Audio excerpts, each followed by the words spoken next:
Hey, salut à tous. Alors aujourd'hui, on est mercredi et c'est mercredi technique. C'est parti.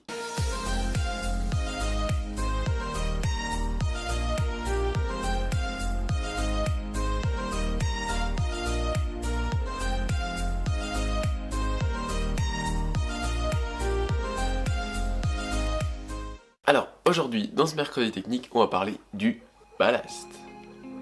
Donc le ballast, alors qu'est-ce que c'est? À quoi ça sert? Quand le mettre? Pourquoi? Ça fait un peu de choses pareilles. Bref, on va voir pourquoi on fait du ballast. Alors, pourquoi on fait du ballast? Simplement pour alourdir le planeur. Pourquoi on alourdit le planeur? Parce que donc, les planeurs sont toujours construits dans l'optimum de performance. Donc essayer d'avoir le planeur le plus léger possible pour qu'au lancer il soit le plus facile possible à lancer, donc d'accélérer, etc. Donc plus c'est léger, plus c'est facile d'accélérer le planeur, donc plus c'est facile de lancer haut. Et aussi c'est plus facile d'avoir un taux de chenille très réduit et d'avoir un taux de montée dans les pompes très très bon. Donc voilà pourquoi aujourd'hui on fait les planeurs les plus légers possibles. Seulement, dès que la masse d'air devient turbulente, c'est à ce moment-là où, pour le coup, le planeur devient trop léger. Et c'est là où on a besoin de nos petits ballasts. C'est utilisé dans toutes les disciplines de planeur, même en grandeur. En grandeur, eux, c'est du water ballast, donc c'est de l'eau qu'ils emportent, parce que tout simplement c'est beaucoup plus facile à doser et emporter que mettre des sacs de sable ou je ne sais quoi. Et en plus, avec de l'eau, on peut le larguer en vol.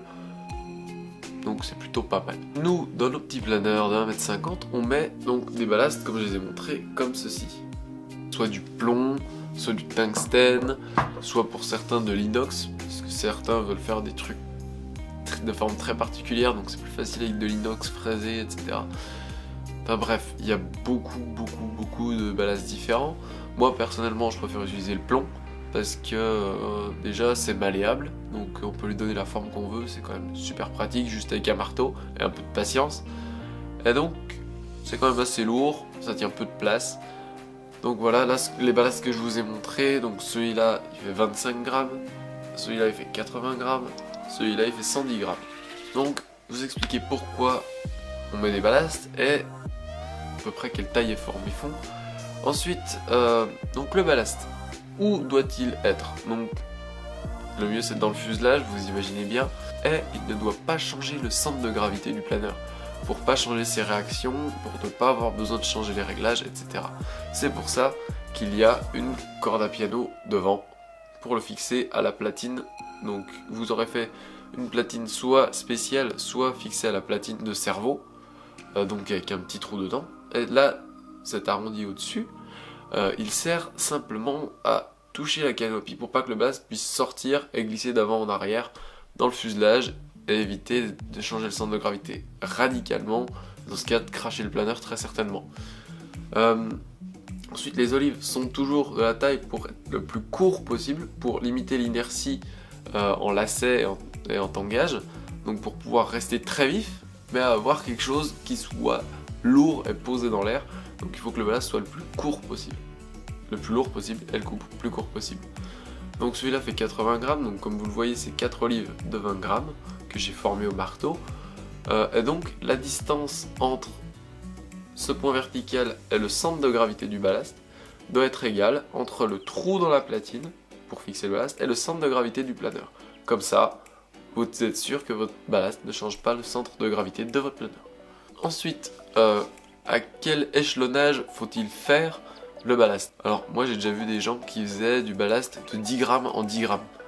Alors pour moi ça ne sert à rien. Je vais vous dire pourquoi. Parce que le planeur en termes de performance et en termes d'inertie ne va pas être sensible à 10 grammes près. Alors si vous prenez le planeur que vous savez pas combien il y a de ballast dedans, il va falloir au moins 30 grammes en vol, je parle bien pour vous lancer, pour que vous voyez la différence. Au moins. Je parle d'expérience parce que j'ai essayé.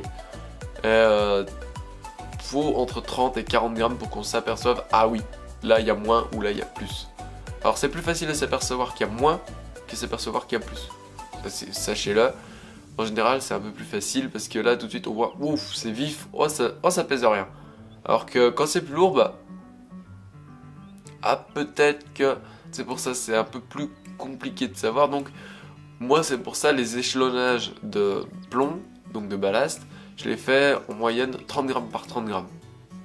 Là je les avais fait de 20 grammes par 20 grammes jusqu'à présent. Et je me retrouvais à jamais utiliser le 20 grammes, jamais utiliser le 60 grammes. Donc je faisais 40, 80, 110. Voilà. J'utilisais ces 3 ballasts sur 5. Donc je me suis dit, plutôt que de perdre 80 grammes de plomb, bah, je vais faire d'autres ballasts avec. Et donc du coup, bah, je me retrouve à utiliser 40, 80, 110.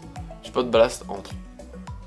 Et je me sens pas handicapé particulièrement. Au contraire, des fois je me sens handicapé parce que j'ai que 110 grammes de ballast dedans. Alors c'est là que vient la question, combien de ballast max? Eh bien, sachant qu'aujourd'hui la limitation concours est de 600 grammes pour un planeur prêt à voler, ce qui est ridicule car dans un planeur strong d'aujourd'hui ça reviendrait à mettre 350 grammes de plomb, faut déjà arriver à les caser. Mais j'ai envie de vous dire, tant que vous pouvez en mettre dans le planeur qui tient structurellement et que vous avez de la place, faites du ballast. Parce que ça peut toujours servir. Si vous voulez dans un vent énorme et que vous avez besoin de voler, par exemple vous êtes en compète, vous aurez besoin impérativement de ce ballast qui, si ça se trouve, va faire 200 grammes. Par exemple, au championnat du monde, moi je m'étais dit qu'avec 110 grammes dans le CX4, donc pour voler à 370 grammes, je me disais c'est largement assez, j'aurais jamais besoin de plus. Eh bien avec 110 grammes, j'avais largement pas assez. Les mecs avec les snipes, ils avaient 220 grammes de ballast dedans. C'est-à-dire, ils volaient à 450 grammes. Eh oui. Donc c'est pour ça, quand je vous dis qu'il faut réussir à mettre le maximum dedans, c'est vraiment ça. Réussir à mettre le maximum, et là vous serez prêt. Après, ne faites plus un échelonnage de 30 grammes par 30 grammes. Il faut que ce soit exponentiel. Une fois que vous avez passé les 100 grammes, vous pouvez par exemple faire un 110. Et après le 110, vous faites un 150. Et après le 150, vous faites un 200. Parce que plus vous allez mettre de poids, moins la différence va se sentir.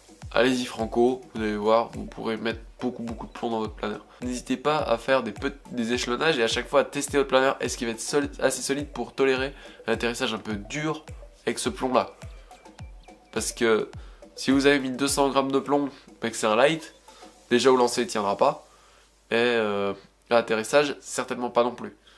Donc faites gaffe à ça aussi, que votre modèle soit bien un strong.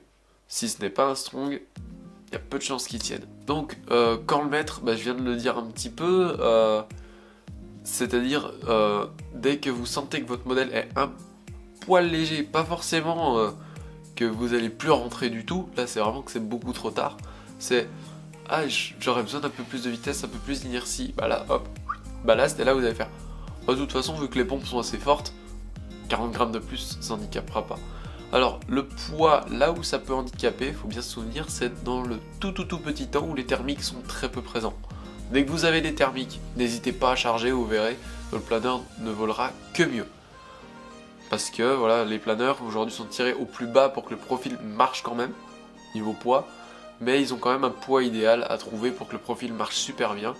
Et moi je sais que par exemple le Vive marche bien aux alentours de 280-290 grammes. Là il enroule tout ce qui passe, c'est super, il restitue bien. Alors que d'origine j'en ai un qui fait 220 grammes parce que c'est le poids mini du profil qui tolère. Et dans le tout petit temps où il n'y a quasi pas de thermique, bah là il marche. Donc voilà, faut réussir à trouver le juste milieu pour avoir un planeur qui vole de façon dynamique dans le temps moyen où il y a les thermiques, où il n'y a pas forcément trop de vent. Donc là vous allez mettre à peu près 30 ou 40 grammes. Et là vous verrez votre planeur il sera super. Voilà, c'est tout pour la vidéo d'aujourd'hui. C'est tout pour ce technique mercredi. J'espère que vous avez aimé cette vidéo. Si vous avez des questions, n'hésitez pas à me les poser en commentaire.